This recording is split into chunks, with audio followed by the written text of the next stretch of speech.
ಆಲೂರು ತಾಲೂಕಿನ ಮಗೆ ಗ್ರಾಮ ಪಂಚಾಯಿತಿ ವ್ಯಾಪ್ತಿಯ ರಾಯರಕೊಪ್ಪಲಿನಲ್ಲಿ ಪ್ಲಾಂಟರ್ ಕ್ಲಬ್ನ ನೂತನ ಕಟ್ಟಡಕ್ಕೆ ಶಾಸಕ ಸಿಮೆಂಟ್ ಮಂಜು ಭೂಮಿ ಪೂಜೆ ನೆರವೇರಿಸಿದರು. ಇನ್ನು ಕಟ್ಟಡ ನಿರ್ಮಾಣಕ್ಕೆ 5 ಲಕ್ಷ ರೂಪಾಯಿ ಹಣವನ್ನು ದೇಣಿಗೆ ನೀಡುವುದರ ಜೊತೆಗೆ ಭೂಮಿ ಪೂಜೆ ನೆರವೇರಿಸಿ ಮಾತನಾಡಿದ ಶಾಸಕ ಮಂಜು ಅವರು, ಮಲೆನಾಡು ಭಾಗದಲ್ಲಿ ಕಾಫಿ ಬೆಳೆಗಾರರ ಸಮಸ್ಯೆಗಳನ್ನು ಈಡೇರಿಸಬೇಕಾದರೆ ಸಂಘದ ಸಂಘಟನೆ ಹಾಗೂ ಒಗ್ಗಟ್ಟು ಪ್ರಮುಖ ಪಾತ್ರ ವಹಿಸುತ್ತೆ. ಹಲವಾರು ಕಾಫಿ ಬೆಳೆಗಾರರ ಹೋರಾಟದಿಂದ ಇಲ್ಲಿಯ ಕಾಫಿ ಬೆಳೆಗಾರರ ಸಮಸ್ಯೆಗಳನ್ನು ಪರಿಹರಿಸಲು ಸಹಕಾರಿಯಾಗುತ್ತಿದೆ. ಇನ್ನು ಮಲೆನಾಡು ಭಾಗದಲ್ಲಿ ಹೆಚ್ಚಿರುವ ಕೃಷಿ ಚಟುವಟಿಕೆಗಳಿಂದ ಸಾವಿರಾರು ಕೂಲಿ ಕಾರ್ಮಿಕರಿಗೆ ಕೆಲಸವನ್ನ ನೀಡಿದೆ. ತಾಲೂಕಿನಲ್ಲಿ ಕಾಫಿ ಬೆಳೆಗಾರರ ಸಮಸ್ಯೆಗಳು ಹಲವಾರು ಇದ್ದು ಅದನ್ನು ಪರಿಹರಿಸುವತ್ತ ಸರ್ಕಾರವೂ ಕೂಡ ಗಮನ ಹರಿಸಬೇಕು ಎಂದರು.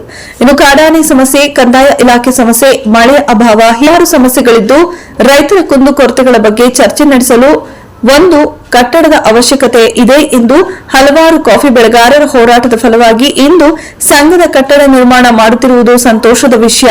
ಮುಂದೆಯೂ ಕೂಡ ನಮ್ಮ ಸಹಕಾರ ಸಂಘಕ್ಕೆ ಇರಲಿದೆ ಎಂದರು.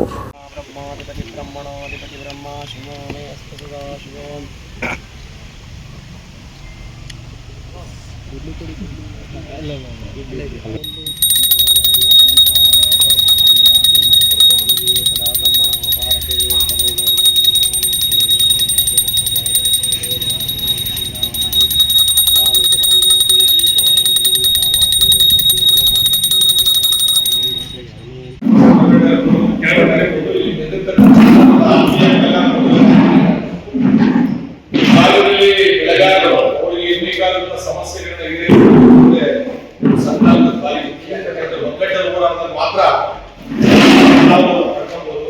ಈ ಭಾಗದಲ್ಲಿ ಹೋರಾಟವನ್ನು ಮಾಡಿ ಈ ಭಾಗದ ಬೆಳೆಗಾರರಿಗೆ ಹಲವಾರು ರೀತಿಯಲ್ಲಿ ಅನುಕೂಲಗಳನ್ನ ಸಂಘಟಿತ ನಾವು ಸದಾ ಈ ಭಾಗದ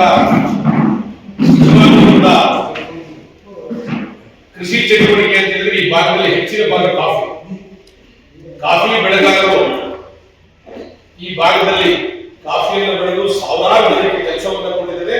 ಸರ್ಕಾರ ಕೂಡ ಆರ್ಥಿಕವಾಗಿ ಬಗ್ಗಸು ಕೂಡ ಈ ಒಂದು ಕಾಫಿ ಬೆಳೆಗಾರರಿಂದ ಅತಿಯಾದ ಹೆಚ್ಚು ಆದಾಯ ಕೂಡ ಇದೆ ಅಂತ ಈ ಸಂದರ್ಭದಲ್ಲಿ ಬೆಳೆಗಾರರಿಗೆ ಈ ಭಾಗದಲ್ಲಿ ಹಲವಾರು ಸಮಸ್ಯೆಗಳಿವೆ. ಆದಾಯ ಸಮಸ್ಯೆ ಇರ್ಬೋದು, ಕಾಡುಪ್ರಾಣಿಗಳ ಸಮಸ್ಯೆ ಇರ್ಬೋದು, ಕಂದಾಯ ಇಲಾಖೆಯ ಅಧಿಕಾರಿಗಳು ಬೇರೆ ರೀತಿಯ ಸಮಸ್ಯೆ ಇರ್ಬೋದು. ನಾವು ಶಾಸಕರಾದ ನಂತರದಲ್ಲಿ ತಮ್ಮ ಸಮಸ್ಯೆಗೆ ತಮ್ಮನೆ ಕೆಲಸವನ್ನು ಮಾಡಿದ್ದೇವೆ. ನಾನು ಶಾಸಕರಾದ ನಂತರದಲ್ಲಿ ಬೆಳೆಗಾರರ ಸಂಘ ಕಟ್ಟಡ ಸಭೆಗೆ ಉದ್ಘಾಟನೆ ನಾನು ಆ ಕಾರ್ಯಕ್ರಮದಲ್ಲಿ ಭಾಗವಹಿಸಿದ್ದೆ. ಹಿಂದೆ ಇನ್ನೊಂದು ಕಟ್ಟಡವನ್ನು ಮಾಡಬೇಕು ಅಂತಕ್ಕಂಥ ಉದ್ದೇಶದಿಂದ ಸಂಘದ ದೇಹದಲ್ಲಿ ಒಳ್ಳೆಯ ಉದ್ದೇಶದಿಂದ ಇನ್ನೊಂದು ಕಟ್ಟಡ ಮಾಡಬೇಕು ಅಂತಕ್ಕಂಥ ಶಕ್ತಿ ಇತ್ತು.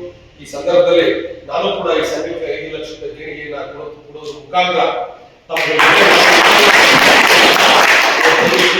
ಮಾಡಿದ್ದೀವಿ. ಆದಷ್ಟು ಬೇಗ ಕಟ್ಟಡ ಮುಗಿದು ಸಾರ್ವಜನಿಕರಿಗೆ ಮುಕ್ತರಾಗಬೇಕು. ಈ ಭಾಗದಲ್ಲಿ ಸಂಘಟನೆಯ ಚಟುವಟಿಕೆಗಳು ಹೆಚ್ಚಾಗಿ ಈ ಭಾಗದಲ್ಲಿ